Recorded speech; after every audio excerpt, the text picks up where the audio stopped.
मोटो को मारने के बाद सभी सेटन की वैन में बैठकर जा रहे थे। लड़ाई के बाद आजी और म्याओ की हालत काफी ज्यादा खराब हो चुकी थी। डोरा और सेटन वैन के अंदर दोनों का ध्यान रख रहे थे। तभी सेटन के फोन में खतरे की घंटी बजने लगती है। सेटन का फोन उन्हें बताता है कि बहुत सारी स्पिरिचुअल पावर उनका पीछा कर रही हैं, जो कि काफी ज्यादा खतरनाक है। ये देखते ही सेटन काफी ज्यादा डर जाता है। तभी उनकी कार के सामने एक पोर्टल खुलता है, जिसमें से वो शैडो गर्ल बाहर निकलती है। वो एक ही झटके में उनकी गाड़ी के 2 टुकड़े कर देती है। तभी वहाँ पर दूसरा पोर्टल खुलता है, जिसमें से म्याओ का भाई बाहर निकलता है और वो बिना कुछ देखे उन पर हमला करने लगता है। उसके हमलों से ये चारों काफी ज्यादा जख्मी हो जाते हैं। तभी म्याओ और सेटन के पीछे वही लड़की आती है, जो उन्हें शूट करके मार देती है। ये देखकर आजी को तो यकीन ही नहीं हो रहा था, पर वो खुद इतना ज्यादा जख्मी था कि वो अपने शरीर को हिला तक नहीं पा रहा था। सभी डिस्ट्रॉयर आजी को घेर लेते हैं और बॉस आजी को कहता है कि तुमने मुझे निराश किया। मुझे लगा था कि तुम कोई ताकतवर इंसान होगे, पर तुम तो इतनी जल्दी हार गए। खैर कोई बात नहीं, अब तुम मरने के लिए तैयार हो जाओ। तुम्हें मारने के बाद मैं तुम्हारी पूरी पावर को एब्जॉर्ब कर लूंगा। अब वो आजी को उठाकर हवा में उड़ा देता है और वो लड़की अपनी पावर का यूज करते हुए आजी के छोटे छोटे टुकड़े कर देती है। डोरा के सामने ही आजी मर चुका था। इधर जब आजी की आंख खुलती है तो वो खुद को अजीब सी जगह पर पाता है। वो खुद को देख रहा था कि वो तो मर गया था, तो वो जिंदा कैसे है। आजी शौक था कि उसके साथ क्या हो रहा है और वो किस जगह पर है। तभी पीछे से एक आवाज आती है, जो आजी को कह रही थी, तुम अभी स्पेस और टाइम के बीच में फंसे हुए हो। जब आजी पीछे पलट कर देखता है तो वहाँ पर एक बंदा खड़ा हुआ था। वो बंदा आजी को बताता है कि मुझे ये बताते हुए बेहद ही दुख हो रहा है कि जिस टाइमलाइन से तुम आए हो, उस टाइमलाइन में तुम और तुम्हारे दोस्त मारे जा चुके हैं। अब वो बंदा एक क्रिस्टल के अंदर आजी और उसके दोस्तों की मौत दिखाता है। ये देखकर आजी को बहुत गुस्सा आता है, जिस पर वो बंदा कहता है कि अब गुस्सा करने का कोई फायदा नहीं, क्योंकि अब वो सब मारे जा चुके हैं और उनके बॉस ने सभी की पावर को अपने अंदर एब्जॉर्ब कर लिया है। ये सुनते ही आजी गुस्से में उस क्रिस्टल को तोड़ देता है और वहाँ पर बहुत बुरी तरह से रोने लगता है। आजी रोते हुए कहता है कि ये सब मेरी वजह से हुआ। मेरी आंखों के सामने वो सब मर रहे थे और मैं कुछ भी नहीं कर पाया। क्या मैं इतना ज्यादा कमजोर था कि मैं उन्हें बचा भी नहीं पाया।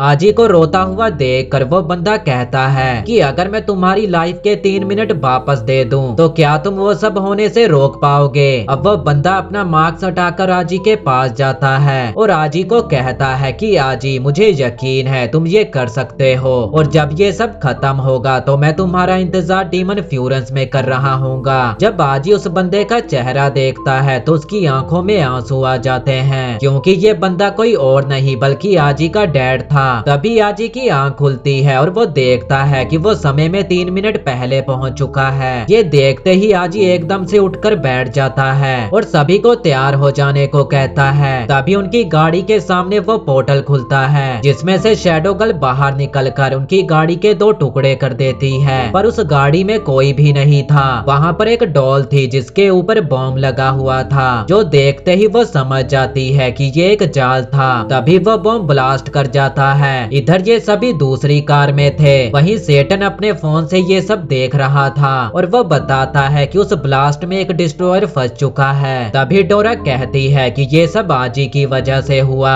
अगर आजी हमें ना बताता तो अभी तक हम सभी मारे जा चुके होते। तो आजी कहता है कि हमें खुश होने की जरूरत नहीं है, क्योंकि वो सभी हमें फिर से ढूंढ लेंगे। तो पहले हमें घर जाना होगा और हाना को अपने साथ लेना होगा। ये सुनते ही सेटन गाड़ी को आजी के घर की ओर मोड़ लेता है। घर पहुंचते ही वो सभी देखते हैं कि हाना वहाँ पर नहीं थी। ये देखकर डोरा काफी ज्यादा परेशान हो जाती है। आजी को बेड के ऊपर एक लेटर मिलता है, जो कि हाना ने उसी के लिए छोड़ा था। आजी उस लेटर को लेकर घर से बाहर निकलता है। तभी सेटन डरते हुए कहता है कि उन्हें जल्द ही यहाँ से निकलना होगा, क्योंकि उनके दुश्मन काफी तेजी से उन्हीं की ओर आ रहे हैं। पर यहाँ पर हमें ज्यादा परेशान होने की जरूरत नहीं, क्योंकि यहाँ पर हाना का हेलीकॉप्टर है जिससे हम यहाँ से भाग सकते हैं। ये देखकर सभी काफी ज्यादा खुश हो जाते हैं। अब वो सभी हेलीकॉप्टर में बैठकर वहाँ से दूर जाने लगते हैं। अब आजी सभी को उस लेटर के बारे में बताने लगता है कि हाना पहले ही मेरे घर से जा चुकी थी, पर उसने हमारे लिए ये लेटर छोड़ा है। जब आजी उस लेटर को पढ़ करता है तो उसे पता चलता है कि हाना उन सभी का इंतजार डीमन फ्यूरेंस में कर रही है और हाना उन्हें जल्द से जल्द उस जगह पर बुला रही है। ये पढ़ते ही आजी सभी को बताता है कि उसके डैड ने भी उसे डीमन फ्यूरेंस में बुलाया था।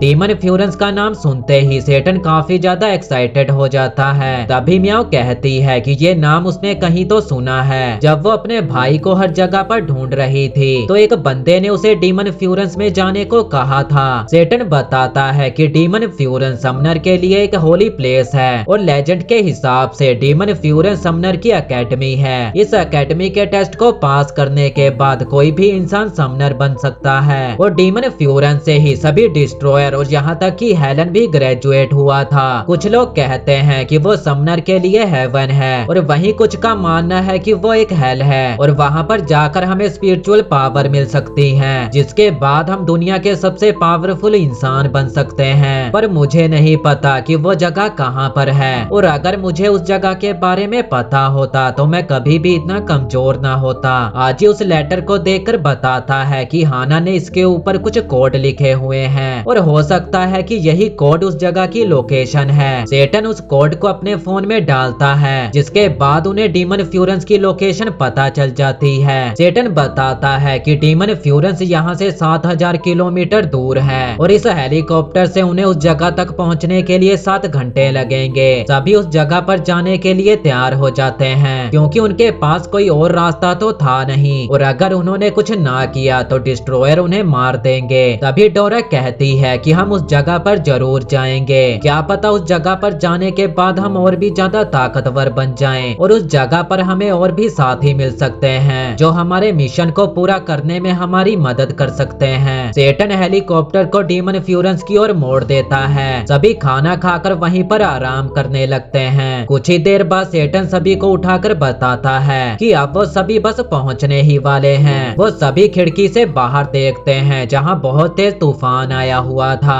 और उनका हेलीकॉप्टर उस तूफान के बीच में फंस चुका था। ये देखकर सभी काफी ज्यादा डर जाते हैं पर सेटन एक्साइटेड होते हुए कहता है कि मैंने इसके बारे में सुना था। इस तूफान को पार करते ही हम उस जगह पर पहुंच जाएंगे पर इस तूफान को आज तक कोई भी नॉर्मल इंसान पार नहीं कर पाया है क्योंकि इस सी को सी ऑफ डेथ कहा जाता है। सेटन की बातें सुनकर सभी डर से चिल्लाने लगते हैं और डोरा उसे कहती है कि कहीं तुम हमें किसी गलत जगह तो नहीं ले आए। सभी की फटी पड़ी थी और वहीं सेटन की खुशी का ठिकाना नहीं था और वह अपनी ही धुन में मगन था। डोरा की हालत तो डर के मारे खराब हुई पड़ी थी। कुछ ही देर बाद वो सभी उस तूफान से निकलकर बाहर आ जाते हैं। अब वहाँ चारों तरफ मौसम साफ था और ये देखकर डोरा काफी ज्यादा खुश हो जाती है। वहाँ हर तरफ छोटे छोटे आइलैंड थे जो कि देखने में काफी ज्यादा खूबसूरत लग रहे थे। तभी आजी को वहाँ पर कुछ महसूस होने लगता है। ये देखकर डोरा उससे पूछती है कि आजी तुम परेशान क्यों हो। तभी आजी कहता है कि नहीं रुको, यहाँ पर कुछ तो गड़बड़ है। तभी आजी के पीछे से शैडो गर्ल बाहर निकलती है और वो आजी पर हमला कर देती है पर सही टाइम पर आजी अपनी शील्ड का इस्तेमाल करते हुए उसके वार से सभी को बचा लेता है। पर शैडो गर्ल का हमला इतना ज्यादा तेज था कि उसके हमले से पूरा हेलीकॉप्टर ही तबाह हो जाता है। अब वो सभी नीचे गिर रहे थे। तभी सेटन अपनी पावर का यूज करते हुए उस हेलीकॉप्टर के टुकड़ों से वहाँ पर एक रोबोट बना देता है और ये सभी उस रोबोट के ऊपर बैठ जाते हैं। वो रोबोट शैडो गर्ल के ऊपर हमला कर रहा था